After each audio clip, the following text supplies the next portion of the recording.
우리는 부활 이후 예수님의 움직임들을 하나씩 살펴볼 것입니다.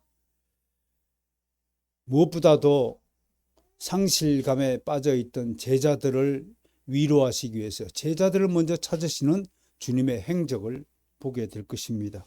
요한복음 20장, 21장 이제 2장이 남았는데요. 이제 남은 6주 기간 동안, 7주 기간 동안에 우리는 이 부분을 다루게 될 것입니다. 시간이 남으면 3년 전으로 돌아가서 요한복음의 첫 설교의 장면들을 여러분 앞에 다시 소개할 수 있기를 원합니다. 저는 요한복음 20장, 21장 이 부분을 강해 설교하면서 제 나름대로 소제목들을 붙여보았습니다. 하나는 남겨진 제자들이고, 두 번째는 보내심을 받은 제자들이고, 세 번째는 부르심을 받은 제자들로 한번 삼아 보았습니다. 이것은 순전히 제가 이렇게 분류한 것이기 때문에 여러분들의 요한복음 공부에 보탬이 되기를 원합니다. 오늘은 남겨진 제자들 그 첫 번째 편으로 총 두 분의 구성을 가지고 있는데요. 오늘은 첫 번째 편으로 어떤 비밀한 장소에 숨겨진 제자들을 찾아오신 주님에 관하여 이야기할 것입니다. 이 속에 주님께서 제자들을 파송하는 장면이 함께 섞여 있습니다. 다음 주에는 남겨진 제자들 그 속편으로 의심하는 도마 이야기를 우리는 하게 될 것입니다. 자, 정리해 볼까요? 주님은 부활 후에 누구를 제일 먼저 찾으셨나요? 누구와 제일 먼저 만나셨나요? 막달라 마리아, 그리고 베드로와 요한 두 제자로 알려진 이 두 사람의 제자를 만났습니다. 그리고 낮에 엠마오로 가는 두 제자 글로바와 그의 아내일 것으로 추정되는 두 사람을 만나서 다시 엠마오로 가는 발걸음을 돌이켜서 예루살렘으로 다시 돌이키는 장면을 우리가 알게 되었습니다. 그리고 이제 저녁 때가 되었습니다.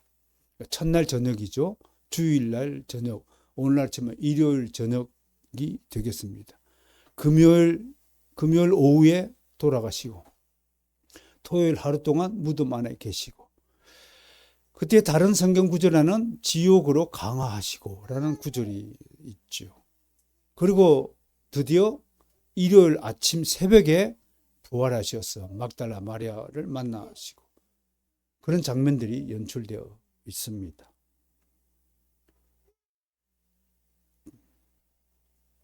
오늘 19절에 이날이라고 표현되는데 원어적으로 이건 같은 날이라는 뜻이니까 주일 저녁 때가 되겠습니다. 주님은 새벽에 부활하시고 저녁 때에 제자들이 모인 곳을 찾았습니다. 성경은 제자들이 모인 곳이 어디인지는 그 장소를 언급하지 않습니다. 요한복음은 한 60년, 60한 2, 3년 이렇게 기록 시기를 보고 있는데, 아마도 이 제자들이 모인 장소를 제공한 사람이 이때까지 살아있다면 신변에 상당한 위협이 될 것이기 때문에 장소를 일부 숨겨두지 않았는가. 누가 또 마찬가지로 이런 조심스러운 배려를 하고 있죠. 나사로 이름을 밝히지 않는 것들, 마리아와 마르다라고만 소개하지 그녀들의 이름을 구체적으로 밝히지 않은 것들은 그들의 신변을 염려하는 작은 배려일 것이라고 우리는 알고 있었습니다. 어떻든 예루살렘 어딘가에 비밀스러운 장소에 모여 있었습니다. 그러니까 여기서 좀 우리 헷갈리는 장면이 있는데, 예수님이 십자가 처형한 이후에 제자들의 뿔뿔이 다 도망쳤잖아요. 그리고 성경은 이어서 제자들이 제자들이 어디로 갔다고? 야, 오늘 참 만만치 않은데 선유가 기가 죽은 것 같아. 다 각자 집으로 돌아갔다라고 돼 있는데 지금 예루살렘에 모였다. 이거 어떻게 해석해야 되느냐? 그러니까 각자 자기 집으로 돌아갔다고 그러면 갈릴리, 그러니까 자기 고향이니까 고향 집으로 돌아가지 않다가 아니고 각자 집으로 돌아갔다는 것은 어떤 비밀한 곳에 모여 있는 장소가 특별히 있었다. 이렇게 해석을 하면 되겠습니다. 제자들은 주님의 사연과 함께 자신들의 신변의 위협을 충분히 느꼈을 것입니다. 그래서 문들을 꽁꽁 걸어 잠갔습니다. 여기 재미난 표현이 있는데요. 이럴 때 이제 원어 공부가 좀 필요하죠. 뒤론, 여기 이제 문들이나 복수형 단어인데요. 외부에서 안으로 들어오는 모든 문들을 의미합니다. 보통 이제 동서남북 이렇게 문들을 유대인들은 창을 낸다고 하는데 한 문마다 짝문이 되어가지고 총 8개의 문이 존재한다면 이걸 이제 꽁꽁 다 걸어 잠궜다 이런 뜻입니다. 시제적으로 완료형 분사 이렇게 좀 어렵죠, 그죠? 여러분들 헬라 공부를 안 하신 분들은 이런 시제가 무엇을 뜻하는지 이게 헬라 그 인들과 히브리인들 이런 문법을 보면 영어는 그냥 뭐 과거, 현재, 미래, 뭐 완료, 진행형 이렇게 구분이 되어 있었지만 이분들은 그 과거에 일어났던 일들을 시제적으로 표현하는 데는 매우 그 예민하고 민감하게 분류하고 있다는 것을 상식적으로 알아두시면 좋겠어요. 그러니까 완료 분사는 뭐예요? 분사는 이 영어로 치면 ed가 붙으면 분사형이라고 그래요. 이제 리폼에다가 리폼드 ed를 붙이니까 리폼드가 되는데 세 가지 뜻이 있단 말이에요. 개혁되어진 과거죠. 그럼 개혁되고 있는 현재죠. 개혁되어질 미래죠. 이 세 가지의 시제가 다 포함되고 있는 것이 분사라고 우리가 얘기를 하는 거예요. 그 완료형 분사는 뭔가요? 과거에 되어진 그리고 지금도 되어지고 있는 이게 이제 완료형 분사라는 거 이해가 되세요? 조금 제가 보충 설명을 했습니다. 우리 교회도 언젠가는 헬라어 공부를 내가 한번 시킬 예정을 하고 있는데 모르겠어요. 힘이 빠지면 뭐 포기하는 거고 힘이 좀 남으면 함께 한번 해보는 거고 이런 재미가 있어요. 시제 공부를 할 때요. 그러면 이게 무슨 얘기냐면 문들이 어떻게 됐다고요? 문들이 꽁꽁 걸어 잠겨졌고 지금도 잠겨져 있다. 이게 이제 그 문법상 시제의 묘미가 우리에게 제공해 주는 겁니다. 아더 핑크는 이거를 빗장을 걸어 잠궜다. 그렇게 해석을 하는 게 재미있죠? 왜 빗장을 잠궜을까요? 그만큼 두려움에 떨은 거예요. 지금 아마 여러분 보세요. 사극 보면은 밤중에 누가 돌아다녀요? 순례꾼들이 돌아다니면서 도둑놈이 발견되면 잡으러 가고. 그러니까 지금 예수님이 죽고 난 뒤에 시체가 없어졌어요. 그러면 지금 산헤드린 공회, 유대인의 최고 의사결정 기구인 산헤드린 공회가 비상행위에 걸렸을까 안 걸렸을까요?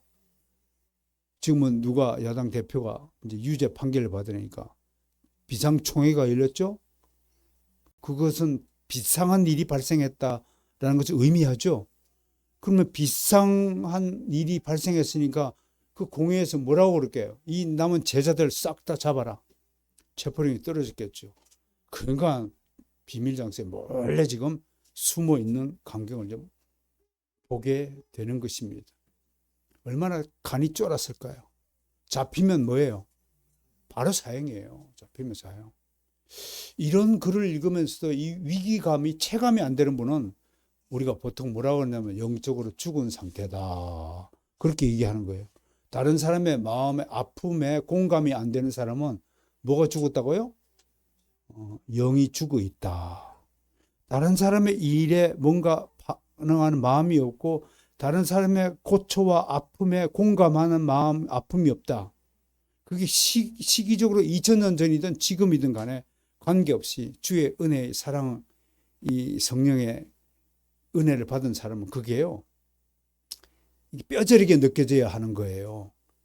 여러분들이 주님의 사랑의 은사를 받았느냐 받지 않았느냐를 스스로 테스트할 수 있어요. 아프리카에 먹지 못하는 난민들을 쳐다보고 장애우들을 바라보면서 이게 찌릿하고 아프지 않다면 여러분은 주님께서 주시는 공감의 은사를 받지 못한 상태다. 그렇게 해석해도 무방합니다.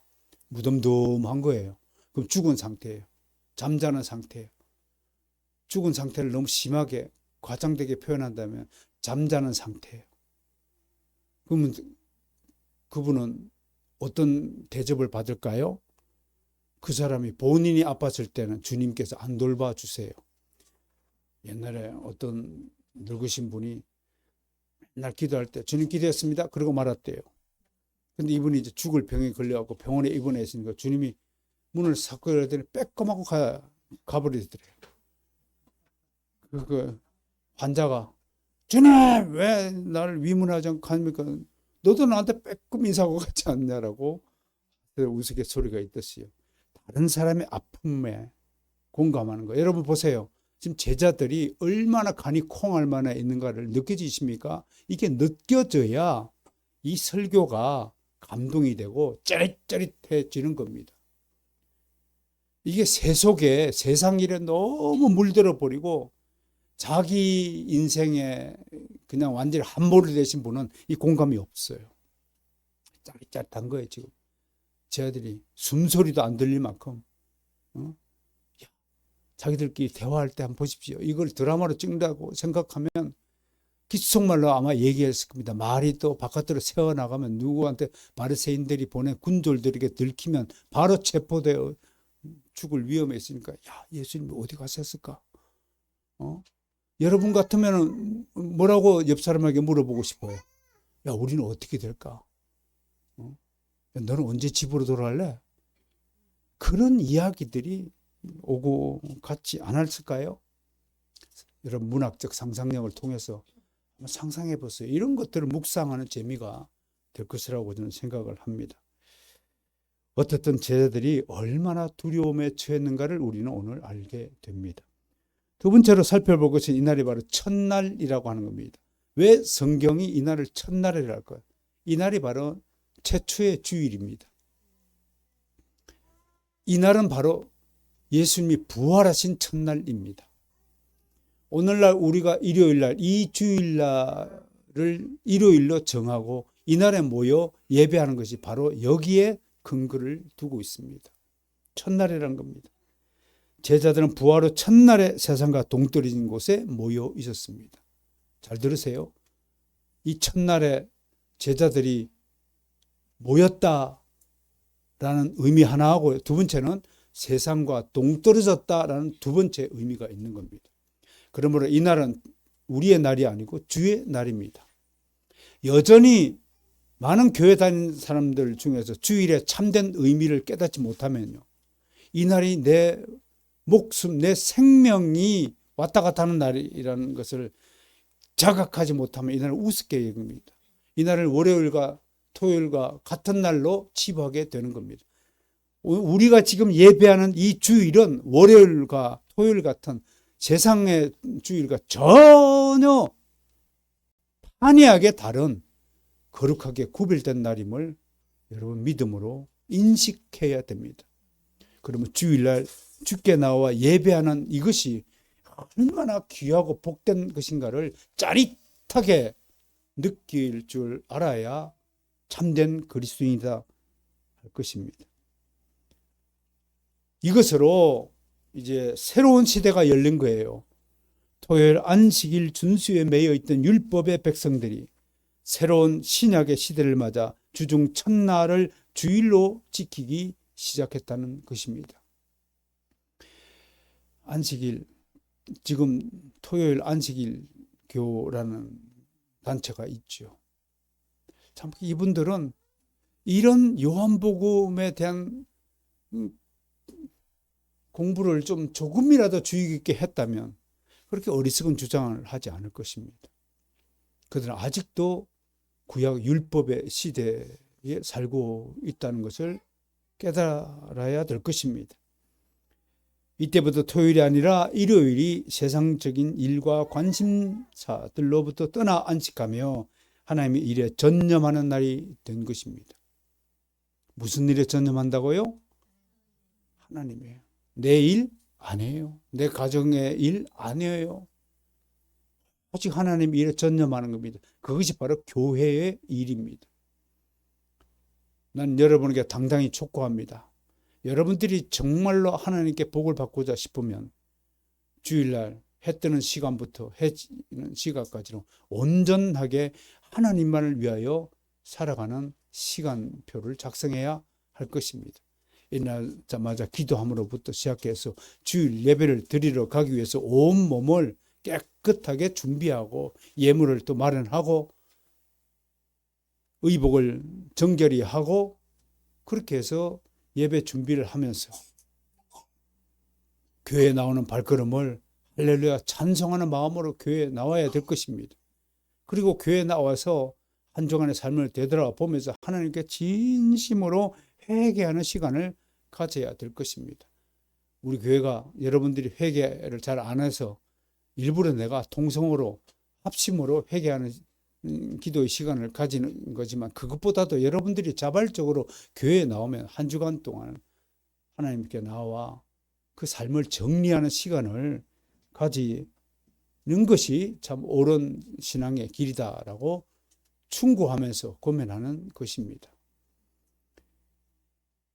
자, 그 다음에 세 번째 우리가 볼 것은 여기에 모인 사람들을 성경은 아직까지는 사도라고 부르지 않고 제자라고 부르고 있는 점을 주목해야 됩니다. 여러분, 이런 점을 주목하고 성경을 읽고 공부하는 사람들이 되어야 됩니다. 그래야 개혁교회 성도가 되는 겁니다.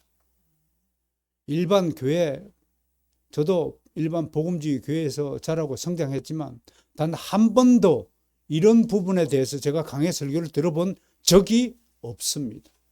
그러면 이런 소리, 이런 가르침을 듣는 여러분의 귀가 참으로 복되다고 할 것입니다. 왜 사도라고 부르지 않고 제자라고 부르고 있느냐? 알다시피 사도란 무슨 뜻인가요? 보내심을 받은 자입니다. 근데 아직 예수님으로부터 보내심을 받지 않았기 때문에 사도라고 부르지 않고 제자라고 부르고 있다는 겁니다. 그런데 부활하신 예수님은 문을 열고 오시지 않고 닫힌 문을 그대로 통과하여 제자들에게 오셨습니다. 이런 일에 대해서 지나치게 민감하게 반응할 필요가 없습니다. 이런 일을 두고 뭐 신기하다, 뭐 이게 가능하냐, 불가능하냐고 따져 묻는 그리스도인이 있지만 나는 그런 질문을 하는 그리스도인에게 되묻고 싶습니다. 너는 진짜 믿음을 가졌느냐, 가지 않았느냐? 네 자신을 좀 살펴보는 것이 먼저 아니냐? 라고 되묻고 싶은 것입니다. 예수님은 하나님이십니다. 우리의 구원을 위해서 이 땅에 오신 성자 하나님이십니다. 그분은 이 땅에서 하나님의 아들로 불리셨습니다. 그분은 온전히 자신의 생애를 우리의 구원을 위하여 사셨음을 우리는 주목해야 할 것입니다. 그분에게는 불가능한 것이 없습니다. 그분은 전지전능하신 하나님이십니다. 그분에게는 시공간이 존재하지 않습니다. 하나님은 시공간의 창조자이자 초월자이시면서 동시에 시공간 안에서 우리의 구원을 위해 대속물이 되신 분이십니다. 이것은 차원의 문제입니다. 하나님 우리와 같은 차원에 계시는 분이 아니십니다. 식물의 차원이 있고 동물의 차원이 있고 인간의 차원이 있고 하나님의 차원이 따로 있음을 우리는 분명히 인식해야 할 것입니다. 그 다음 살펴볼 것은 제자들을 찾아오신 주님께서 뭐라고 말씀하세요? 너희에게 평강이 있을지다고 인사말을 전합니다. 이런 가르침과 교훈에 따라서 여러분 교회에 나오시면 여러분들끼리 서로 샬롬이라고 인사할 수 있어야 됩니다. 에이레네라고 인사말을 건넬 수 있어야 됩니다. 어쩌면 유대인과 한국인들만이 이렇게 평강이라는 단어를 가지고 인사를 하는지요. 우리는 민족은 어떻게 해서 안녕하십니까? 라고 인사를 하는지 참 연언을 알게 되면 좀 깜짝 놀라지 않을까요? 왜 다른 민족은 다 좋은 아침이라고 얘기하고요. 밥 먹었냐라고 인사를 하는데 왜 유대인과 우리 민족만은 샬롬 안녕하세요라고 인사를 할까요? 그게 참 신기하게도 저는 개인적으로 틀림없이 우리 한민족은 셈족의 후손으로서 하나님의 택하심을 받은 백성들의 후손이다라는 것을 증명하고자 하는 것입니다. 평안하기를 빌라라고 또 주님께서 마태복음 10장 12절에서 우리에게 가르쳐 주셨습니다. 그런데 칼빈은 이런 인사는 일상생활에서의 평안을 가리킨 것이 아니라 그것도 되지만 이렇게 번역을 했으면 더 좋았을 뻔했습니다. 부정하는 것이 아니라 일상생활에서도 안녕하십니까 평안을 비는 것도 당연한 거지만 더 큰 의미는 하나님과의 온전한 관계를 이룬 상태를 말한다라고 진술했습니다. 그러니까 에이레네라고 한다면 너는 하나님과의 관계가 이상이 없니? 그렇게 인사하고 있다는 것을 의미하는 것입니다.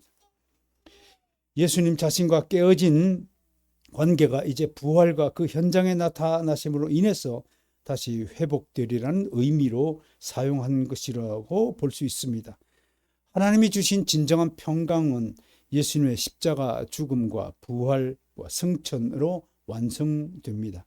예수님은 지금 그러한 평강을 완성된 평강, 하나님과 단절된 관계가 깨어진 관계가 이제 완전히 회복되어진 상태, 그 상태를 예수님이 평안이라고 지금 우리가 소개하는 겁니다. 여러분 진짜 지금 평안하고 계십니까? 그 얘기는 하나님과 깨어진 관계를 여러분 완전히 회복한 상태에 있습니까? 라고 묻는 것과 같은 뜻이라는 것입니다. 이후 초대교회의 출생과 함께 맞게 될 모든 환난과 고초 속에서 이 평강 에이레네는 교회와 제자들에게 필수적인 것인가 동시에 성도들을 하나로 묶는 줄이 됩니다. 교회 안에는 평강이 있어야 됩니다. 주님을 믿는 백성들 사이에서는 진짜 평강이 있어야 될 줄로 믿습니다. 여러분 모두 주 안에서 평강을 누리기를 기원합니다. 다음에 주님의 인사말을 마치자마자 즉시 자신의 손과 옆구리를 보이셨습니다. 이 무슨 행동일까요? 저는 이것은 놀란 제자들에게 정말로 자신이 부활하신 예수님을 확인시켜주는 장면이라고 생각합니다. 기독교는요, 증거 없이 허황된 말로만 주장하지 않습니다. 예수님을 인간의 상상력이 만들어낸 인물로 포장하는 것은 자유주의자들에 대해서 실제 역사 안에서 존재했던 역사적 인물임을 확실하게 선포합니다. 주님은 실제로 물질로 된 몸을 가지셨고 제자들에게 나타난 존재가 유령이 아님을 증명해 보이셨습니다. 이때 누가의 기록은 좀 더 세밀합니다. 내 손과 발을 보고 나인 줄 알라. 또 나를 만져보라. 아드핑크가 이렇게 얘기합니다.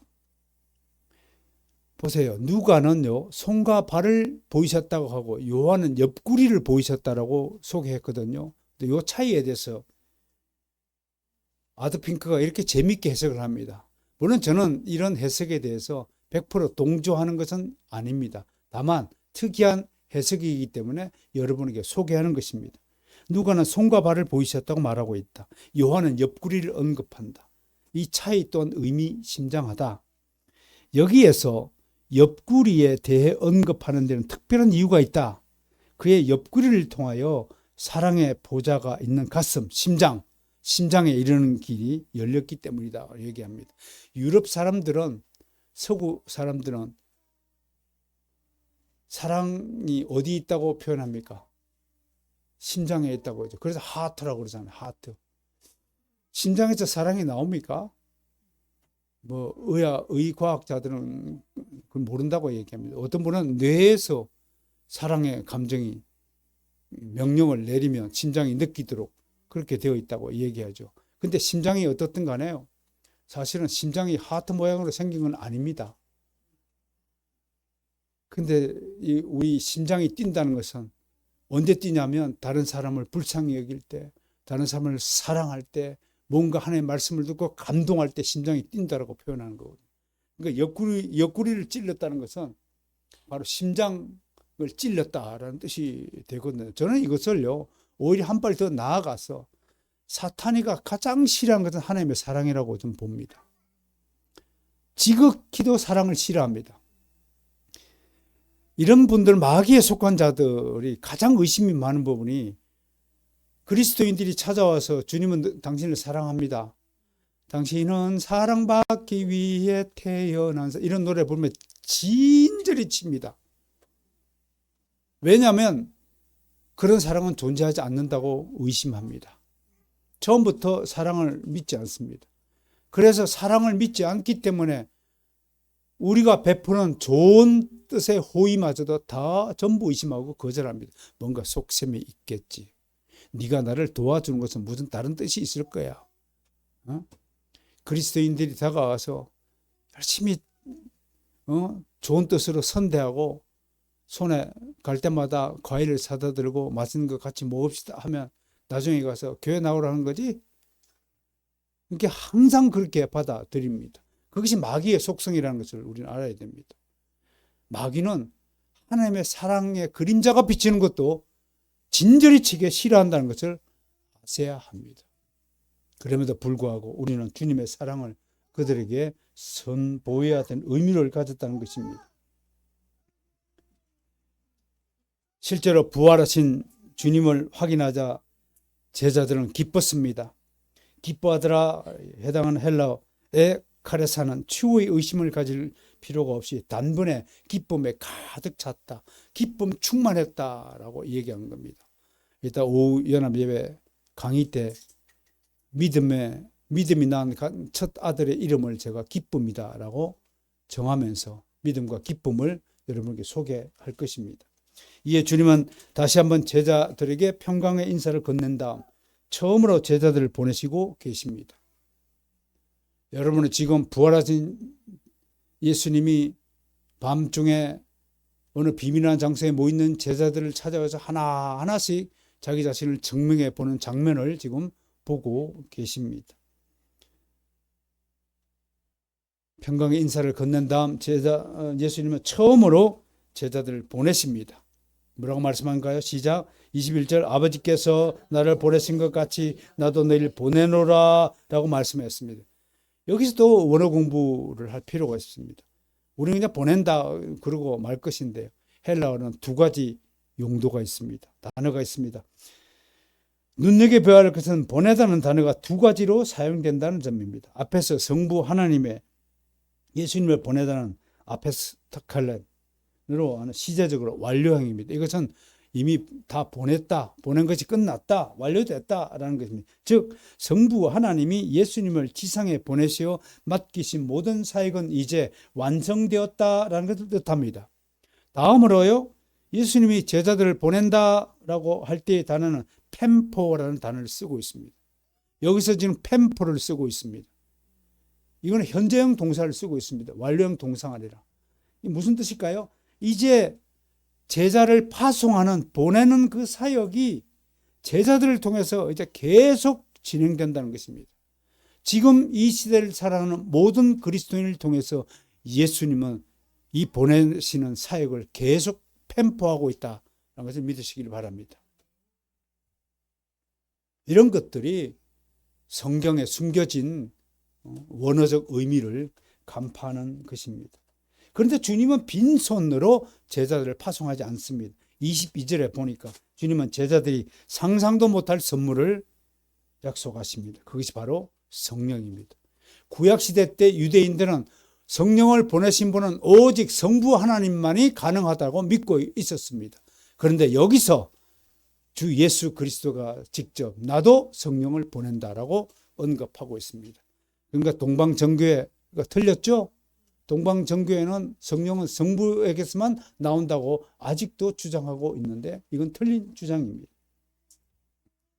물론 이 성령의 강림은 오순절 다락방에 모인 120문도에게 처음으로 충만하게 임하는 것을 보게 됩니다. 여기서 22절에 성령을 보내신다는 뜻은 성령을 보낼 것이라는 약속을 의미하는 겁니다. 실제로 그 약속이 성취된 것은 한 열흘 뒤에 다락방에 모여있는 성도들에게 성령이 실제로 강림한 것과는 다른 성령 파송의 약속입니다. 한편 22절에서 혹자는 지나치게 숨을 내쉬며라는 구절에 집착합니다.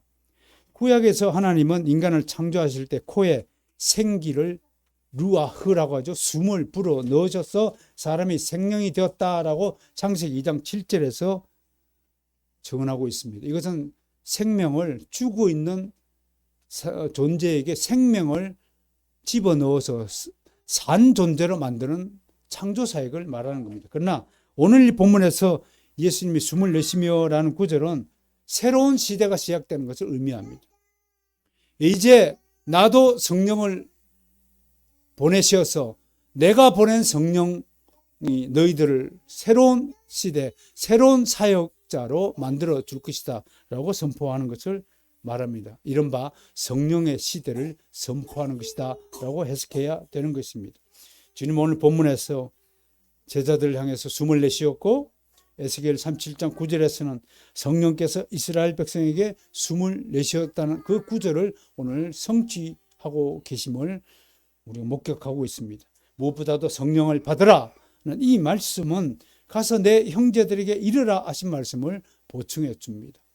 성령을 받으라는 것은 이제는 하나님의 복음의 진리를 전하라라는 보내시는 파송의 선언이라고 할 것입니다. 그들은 성령을 받기 전에 먼저 위로부터 남받은 하나님의 택한 백성이었습니다.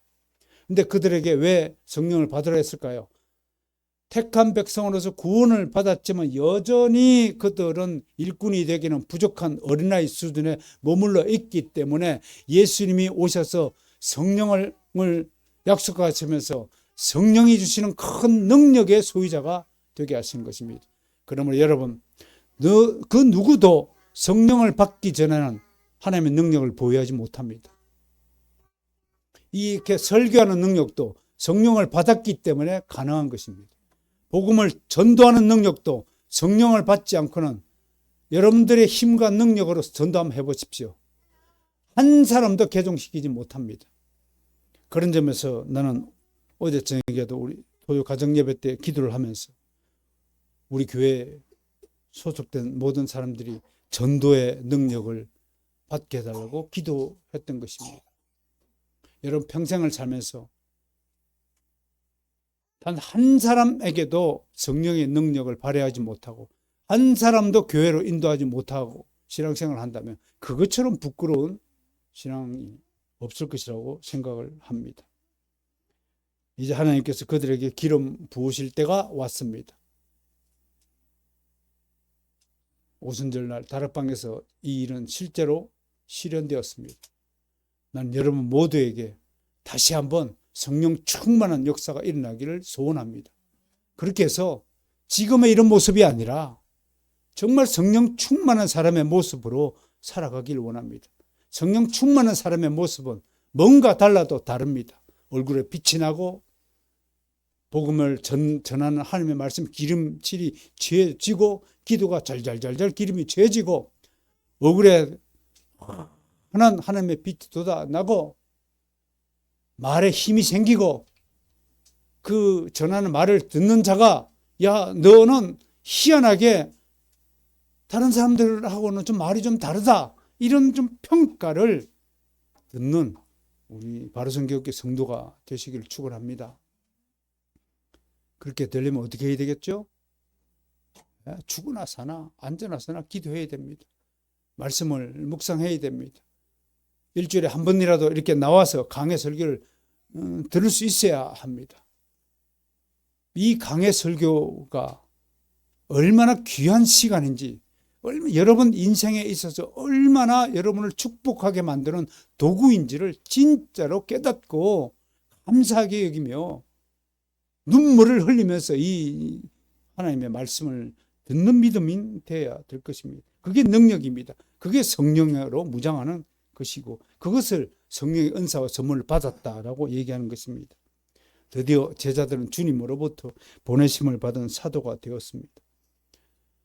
사도에 특별한 권세가 있죠. 그것이 23절의 내용입니다. 두 가지 권세가 있죠. 하나는 죄를 없애주는 것, 지워주는 것, 이레이즈로 지우는 것.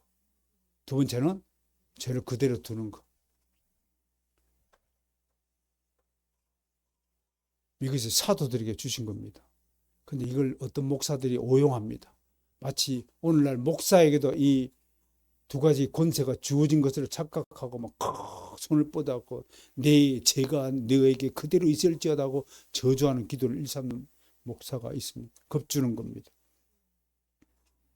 가톨릭 교회는 이 구절에서 사용된 너희가 베드로를 위시한 이 모든 교황과 관련된 교황권에게 사도권이 교황에게 그대로 물림을 받았다라고 주장합니다.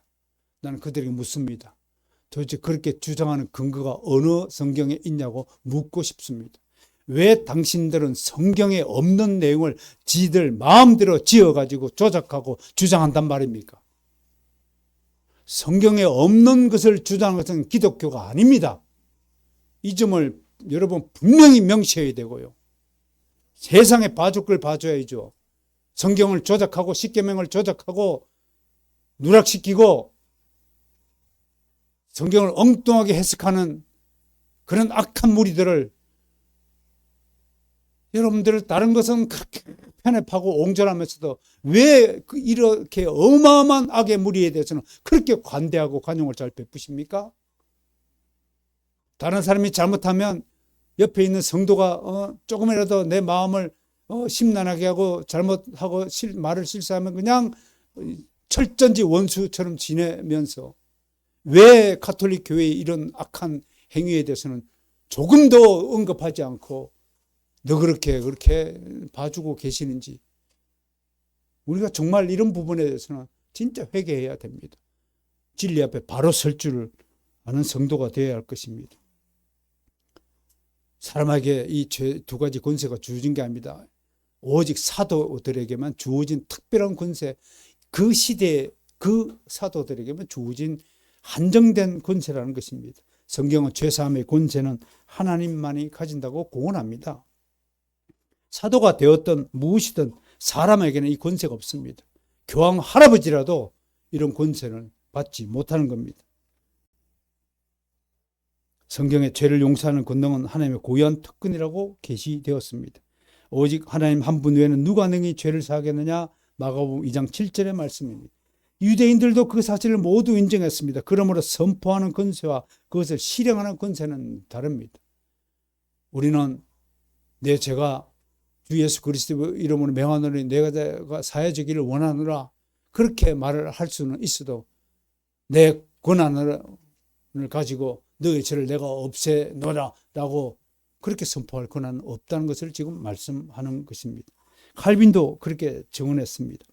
그리스도께서 사도들에게 죄를 용서하도록 분부하셨을 때 그는 자신만의 고유한 권한을 그들에게 부여하신 것이 아니다. 죄를 용서하는 것은 그리스도께만 속하는 일이다. 그러므로 그가 사도들에게 내리는 분부는 죄가 용서되었음을 그의 이름으로 선포하는 것입니다. 나 또한 주님께서 내게 주신 권세에 힘입어서 주 예수 그리스도의 이름으로 여러분의 모든 죄가 용서됐음을 믿고 선포하는 것입니다. 물론 저에게는 죄사함의 권세가 없습니다만 나는 분명히 여러분의 죄가 다 사해졌다는 것을 믿고 선언하는 것입니다. 믿음으로 받으신 자에게 복이 있을 것입니다. 아까도 말씀드렸다시피 이런 죄사함의 권세를 오용하는 사람들이 지금도 부직이 있습니다. 소위 말해서 사도교회라고 하는 작자들이 지금도 자기들이 사도들인 그냥 착각하면서 예배 때마다 모임 때마다 손을 들어 안수하면서 내 죄가 사해졌다고 선포하는 것들은 이런 어마어마한 죄를 짓는 것임을 우리는 자각해야 되는 겁니다. 우리는 교회 설립자들은 사도가 아닙니다. 그들이 가졌던 특별한 권세와 권능들이 그대로 우리에게 주어진 것이 아닙니다. 하나님의 시대에 따라 자신의 방식만으로 사역자들을 들어 쓰심을 인정해야 됩니다. 중요한 것은 그리스도인이라면 모두 하나님의 사역자로서 각자에게 주어진 임무를 완수해야 한다는 것입니다. 마지막으로 하나 더요. 제발 어린아이 수준을 벗어나기를 원합니다. 사랑받기 위해서 태어난 존재는 맞지만 사랑만 받고 살아서는 될 존재가 아니라는 것을 좀 인식하고 살아야 됩니다. 김신이라는 연세대 뇌과학자가 퀴즈에 나와서 뇌과학을 연구해 본 결과 인생의 행복은 어디서 완성되냐면 다른 사람을 사랑하고 존중하지 않으면 인생에는 행복이 절대로 주어질 수 없다는 것이 뇌가 말해주는 증거라고 말을 합니다. 좀 더 옆 사람하고 좀 격려해 봅시다. 힘내세요.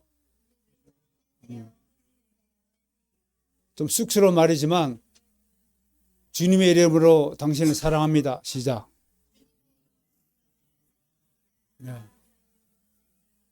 이 사랑 고백이 쑥스럽지 않고 진실해질 때까지 계속 사랑하는 성도가 되기를 주님으로 기원합니다. 하나님